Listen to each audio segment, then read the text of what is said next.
Welcome back, I'm Felix, and I am reacting to 7 major differences between Invincible War in comics and animated show. Explained. I know there's a few things that are different. I know they condensed a lot of the stories, but so far, I like the show. But let's see what the differences are. Don't forget to like and subscribe, and let's get into it. The Invincible War is one of the biggest turning points in the entire Invincible franchise. Up until this point, Robert Kirkman had his protagonist struggle with his own morality because being confronted by over a dozen evil versions of himself was bound to make him feel some type of way. And it does, because Mark doesn't even think about the power difference between himself and Conquest before diving into battle. And while that closing scene is comic accurate, much of what transpired during the actual war itself wasn't. If you've read the Invincible comics, you'll know that many details were altered from page to screen, and in this video, we're going to be looking at 7 of the biggest. So strap on your spoiler hats and don't tell us we didn't warn you in the comments. I know a lot of it had to be changed because they didn't have access to the characters that were used in the comic book. Like Spawn wasn't in it, and there was, I can't remember the other characters, but there was a lot of characters they couldn't get the rights to, so they got left out. But let's see what we got. Let's see what the differences are. Before we get too ahead of ourselves, though, we have a very small request. If you like our content, please support us by subscribing to the channel. It's a small click for you, but for us, it means a lot. Thank you. Let's begin.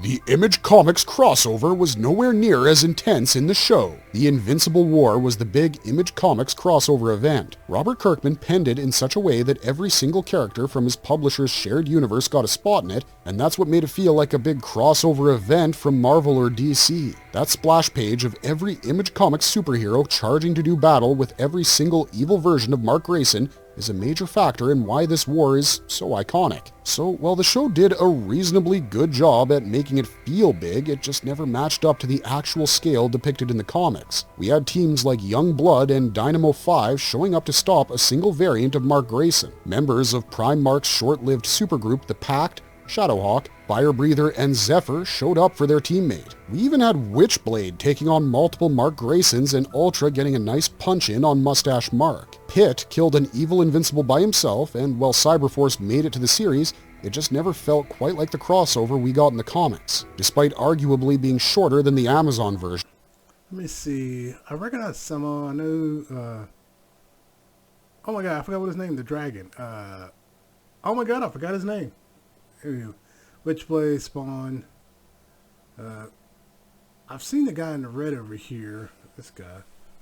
I don't know his name. I've seen this guy before. There's a lot of characters I've seen. I just don't know their name.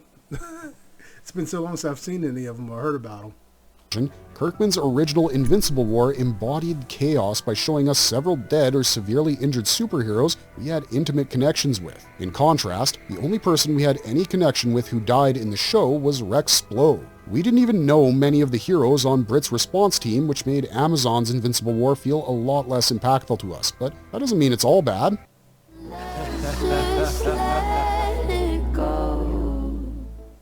Tech Jacket's debut happened way before his fight with Mustache Mark. One of the better things about the Amazon Invincible War is that it didn't make one of the key defenders of universal liberty blow himself up to kill evil Invincibles. Tech Jacket was a well-known entity in the comics by this point, but he was introduced to the show just now, and we have to say that killing an adult Viltrumite is about as good of an endorsement that we can give him. We see Tech Jacket fighting Mustache Mark in space, and though this is different from the comics, where he fights long-hair short King Mark, it's better. That's because we don't have to sit through Tech Jacket getting ganged up on by 2 Mark Grayson variants. The comics had already established him well enough by the time the Invincible War broke out that Tech Jacket needed to do something to prove his usefulness. You'll see what we mean when he's fully integrated into the show, but Tech has a habit of making light of the direst of situations. His spin-off comic gives us an extended look at his fight with the 2 Marks, and initially he's got the upper hand because one of them doesn't even know what a Tech Jacket or a Geldarian is. The other one does, so he has to convince the first to back him up, and together they manage to tie Tech down. He has to overload his suit and blow them both up in order to neutralize them, and while this does...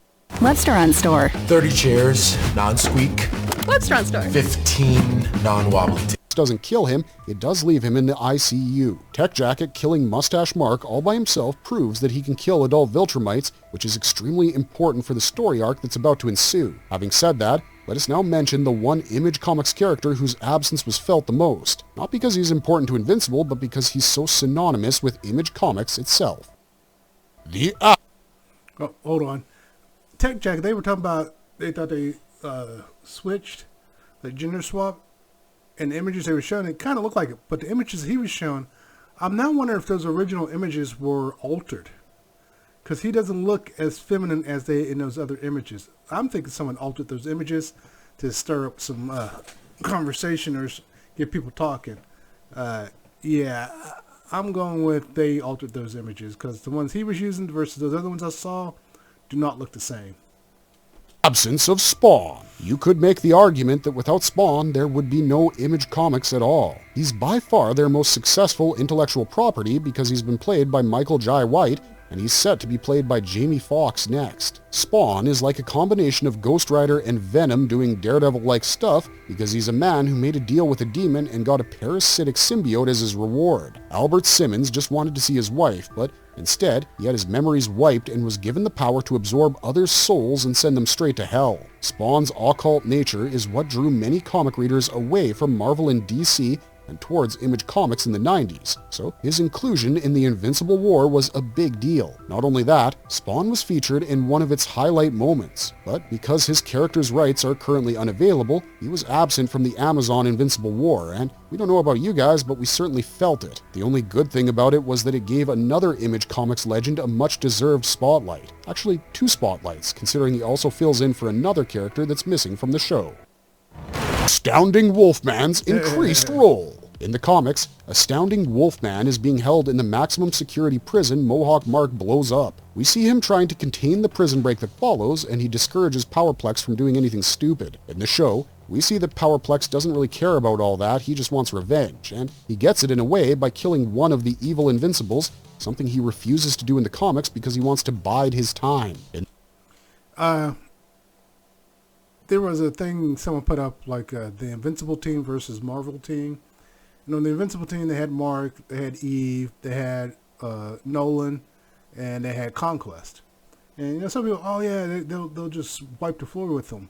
But on the Marvel side, they had Wolverine, Storm, Magneto, and Rogue. Yeah, the Invincible team's losing. Because one, Storm can just light them up. She can just fry everybody. 2, Magneto, he can mess with the body. He can make you vertigo and a bunch of other stuff. He knows how to mess with your body. He's a master of his power. Rogue can just absorb everybody's power and just go at it. And I was thinking about that. If Rogue absorbed Eve's power, she would not have those mental blocks like she does, unless she takes it all the way to the extreme like she did with Miss Marvel and almost kills her. But she wouldn't have those mental blocks and just go nuts with those powers. And, you know, Mark and Nolan, she absorbed their power. If she absorbed all 3 Viltrumites, she's unstoppable. No one's stopping her. Wolverine, he could probably slice through them. His claws haven't met something really that he couldn't slice through. Other than vibranium, but, you know, he slices through just about anything. So he probably could slice and dice through them. Now, by himself, he's probably not winning. But yeah, the 4 of them against the 4 Viltrumites and Eve, they're losing. The Viltrumites are losing. No contest. In the show, Astounding Wolfman is given the Spawn position because we see mustacheless Viltrumite Mark go after him and tell him he's already killed him in his world. That's something he says to Spawn in the comics, and if that happened in episode 7, it would have instantly elevated his reputation. Seeing as they couldn't secure his character rights, they had to replace him with Astounding Wolfman, which was a great decision because we love Wolfie, and we love the fact that they highlighted him further by giving him the Savage Dragon spot as well. Savage Dragon, I could not remember his name. Is one of the crossover fixtures of the Invincible universe. He was highlighted during the funeral of the Guardians of the Globe. He was highlighted during the Invincible War. Savage Dragon is the guy who comes out of the crater and exclaims Jesus when he sees the amount of destruction all these evil Invincibles have caused in the world, and by the end of the war, he's down and out for the count. because the show doesn't have rights to him either. Astounding Wolfman got the creator spot, and we don't know about you guys, but it kinda just didn't hit the same. Don't get us wrong, we're chuffed he's getting any screen time at all, considering his small role in the comics, but it feels like Amazon just decided to sub him in because that was all they had. But to us, that's not as egregious of a misstep as this next entry because it fundamentally changes an aspect of Prime Mark's character. The moment that changed everything for us. In the comics, because so many teams were already on the ground, Invincible and Adam Eve were only intervening where their help was needed. Prime Mark neutralized Mohawk Mark, much like he does in the show, and then leaves him for Capes Inc. to handle. He goes on to fight Hooded Mark, who has the Cyber Force on the back foot, and it's during that fight that Eve gets injured. But in the show, Hooded Mark is joined by Omni Mark, and the juxtaposition between them and Prime Mark is a bit too on the face for us. Hooded Mark might be arrogant and sadistic, but at least he doesn't shy away from bringing some life into his trash talk. Omni Mark is all business, no swearing, and he just hates everyone from his past. His dad, his mom, Eve, tries killing Eve with about as much emotion as a rock, and that's chilling and all, but he also knows when to assert dominance. Between him and Hooded Mark, they have Prime Mark backed up, and that's when they break Eve's leg, and then they break his will to fight. Mark flew Eve out of there as soon as Hooded Mark was killed, and he took her to the Pentagon personally. He abandoned the war, and he stayed by her side all the way up until Angstrom Levy's location was discovered. He does that in the show too, but the key difference is that Cecil shows up to help him, and he doesn't seek Cecil out. It's a small detail, but it really changes the overall impact of Mark abandoning the battlefield. In the show, he's rescued and given an out by an adult who acknowledges their differences, but wants to help him anyways because that's what he does. In the comics, he rushes to said adult and doesn't even thank him for his help when they part ways again. This might feel like nitpicking to you, but Mark not leaving the fight to save Eve changes a lot about his character, and we just hope that the showrunners can preserve those changes going forward. I don't think it makes that big of a difference. I think they're reading too much into it. Either way, Mark is still headed down the same path. Again, I've never read the comic, but I don't feel like it changed that much just from the way he's describing it. Because he still is not like Cecil, and he told Cecil once this is over, we're still not friends. So, yeah. I don't think it's that big of a change, big of impact as they think. Heroism is constantly being challenged by the danger it puts his loved ones in, and it's past time Mark made a call. He can either defend his family or protect the world, and when push comes to shove, we think he's shown who he'll choose. Now, the task of a real hero is to get past that and trust in the fact that their family members can take care of themselves, and how Mark reaches that point with Cecil being so doting is a bit murky to us. But that's enough of the quote-unquote bad differences. Let's end this video with a couple of good ones. The changed Survivors lineup. One of the best changes that the show made to the comics is the way it fleshed out some of the evil Invincible variants. Not all Mark Graysons are created equal, some of them are just so much worse than the others. In the comics, after 3 days... Let me see here. He's got a blue suit like Mark. Yeah, they had the masked one and unmasked one. I think it was this one and this one were the two that missed someone.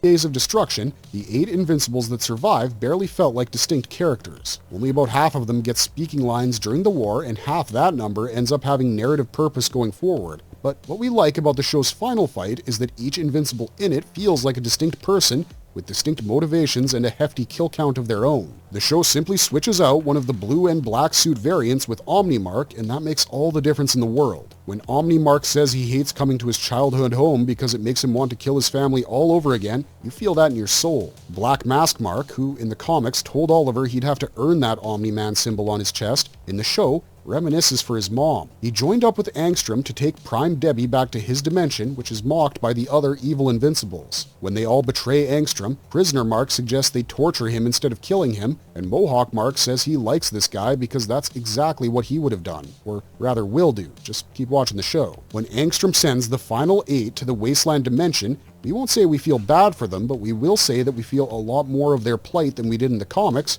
because only Sinister and Mohawk Mark were expanded upon there. Character exposition was one place where Amazon knocked it out of the park with their Invincible War adaptation, and so is this final point. Mark's battle with Angstrom Levy. You know, for a while we were wondering... I thought that was a good battle.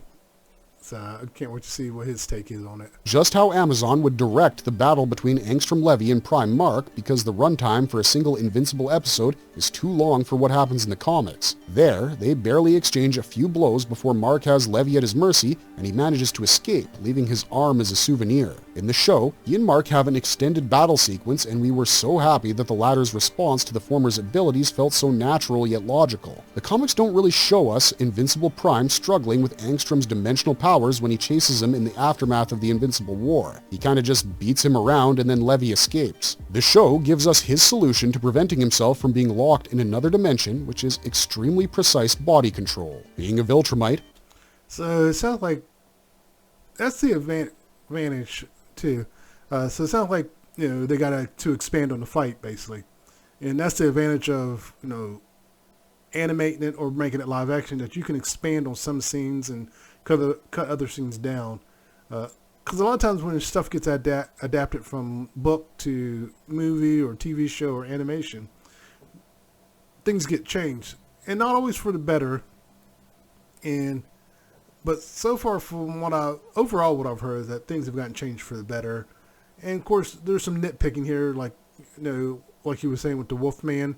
It's because they didn't have the rights to Spawn or the Savage Dragon. If you don't have access to characters, you don't have access to characters. Not much you can do about it.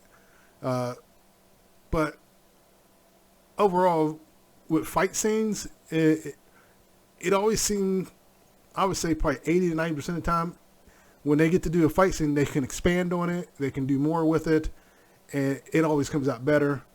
And then those other times, it's like, you should have just left the fight scene out. But yeah, so far, I agree with a lot of his takes. Not all of them, but a lot of them. the ability to command each and every muscle in his body if he so chooses, and he does that each time Angstrom opens up a portal during their fight. He stops mid-flight so many times that it stops being funny and it starts being cool, and that whole sequence where he stops an endless barrage of flying robot eyeballs with his punches will live rent-free in our brains this weekend. The final confrontation between Mark Grayson and his arch-nemesis, at least for a short while, more than delivered on the action, and we're so glad Amazon decided to do things this way. They could have easily cheapened the action sequence, but they enhanced it instead, and that, to us, is a major dub for the show. Marvelous verdict! Having said that, it's time to open the floor to you guys, because that's all we got for this video. The Invincible War wasn't bad by any means. It had some of the best moments from the entire... This is one of the images I'm talking about. The image they used, this part is in more. So I'm thinking someone altered the image of Tech Jacket trying to say they've gender swapped. I wish I still had that image so I could compare, but now I'm thinking they did not gender swap and people were just talking out their butts. So, yeah. Now, if they did gender swap, I'm not a huge fan of gender swap or race swap, mainly because when they do that, they end up making it the whole personality of the character. There's been times where it's worked, but unfortunately, it's more of a miss than a hit. It's gotten better in recent years, because they're like the 80s and 90s, whenever they did that stuff, it was just like, oh God, they made the person's, or oh God forbid they made the character gay. Suddenly they were flamboyant, and it's just like, it's a whole new character. It's like, why don't you just create a whole new character? And it's just like, it made no sense. I'm for introducing new characters. If they want to introduce new characters, do it. Just introduce new characters, But a lot of times when they do that, when they swap, it's like they screw it up. But as for Tech Jacket, now that I got a better look at this, I don't think they gender swap. I think someone altered the image they were using to make it look like they gender swap. So I don't think they did.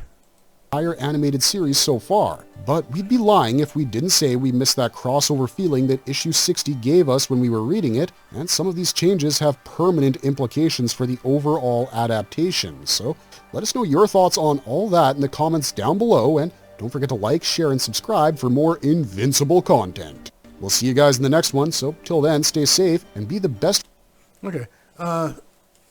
Again, I haven't read the comic book, but a lot of times when I hear that people talk about comic book to TV show, it changed the feel of it, did all this. 9 times out of 10, no, it didn't. If it's a good show and it's doing everything it's supposed to, 9 times out of 10, it didn't. It's just taking a different approach, and it still gets to the same point. Now, one example of a show that did change and change for the better is Batman the Animated Series. A lot of the lore in Batman the Animated Series was created for Batman the Animated Series and then adapted or put into the comic books. And one prime example of that is Harley Quinn. Harley Quinn was supposed to be a one-off character for Batman the Animated Series, but she blew up and she's got her own TV show now. So sometimes changing things can work out.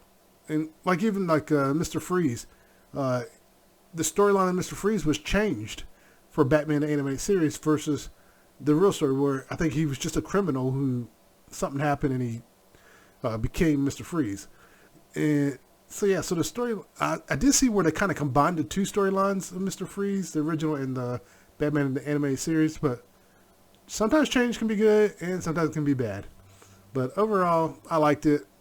I liked his take on it, or their take on it. And Invincible, I'm a huge fan of the animated series.